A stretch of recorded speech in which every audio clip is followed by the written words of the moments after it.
So, 2008 Charlie, I partially disagree with you. No guesses were on what this is responding to. They are actually functional. Partial. When you're cold, for example, when you're cold inside, you can have warmth and still, maintain some functionality.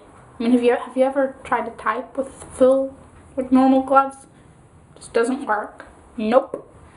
And I don't know, have you ever tried to type when you're cold? No, don't want to type when I curl into a ball. So yes, when you can actually lift things when you're inside. So you can be a little bit warmer and still lift things and function normally inside. They work. They work. It's unpleasant. It's not practical. It's that, or I'm alone. I'm basically shivering while typing and not wanting to do much. Fingerless gloves, they help there. You get a majority of warmth around your hand, and you can still function, do stuff like typing or lift things. They're brilliant for inside. They're brilliant.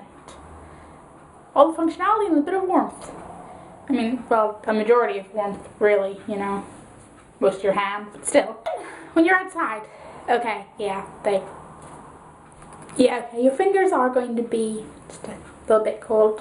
There's just a chance they're slightly more exposed to the cold than the rest of your hand. I agree, fingerless gloves do have less capacity to keep you warm than fingered gloves, obviously.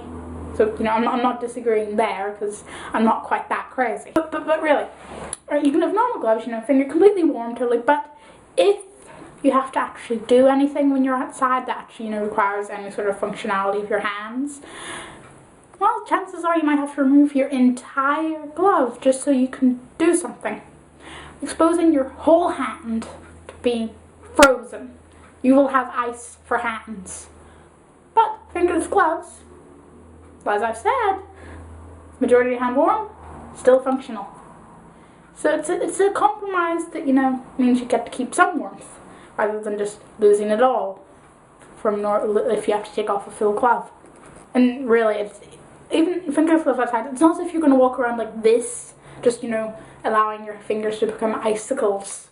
No, you could put your hands in pockets, which I'm sure even if you had normal gloves you would probably do, because or just, put your hands like that, basically fists, but a little bit warmer. Fingers can just reach the heat from the rest of your hand. Sure, it's still not as effective as normal gloves, but fingerless gloves, keep the majority of your hand warm, still a bit of functionality. Sure, your fingers are going to get a bit cold, but that's still less than if you had to take your whole glove off and, have an ice cube for a hand. And sure, there is the whole fashion thing about fingerless gloves. At least I assume there still is, because I don't keep up with anything. But I mean, I'm sure there's some sort of fashion around some normal gloves. I mean, there is around everything, so you can't really avoid that. Personally, I just like stripes. But they're still gloves. I don't tend to wear them randomly if I'm not cold. It's generally if I'm cold. Or, making a video about fingerless gloves, because, it's relevant. They're relevant. Fingerless gloves are just kind of like a compromise for functionality. Some warmth, some functionality. Win-win.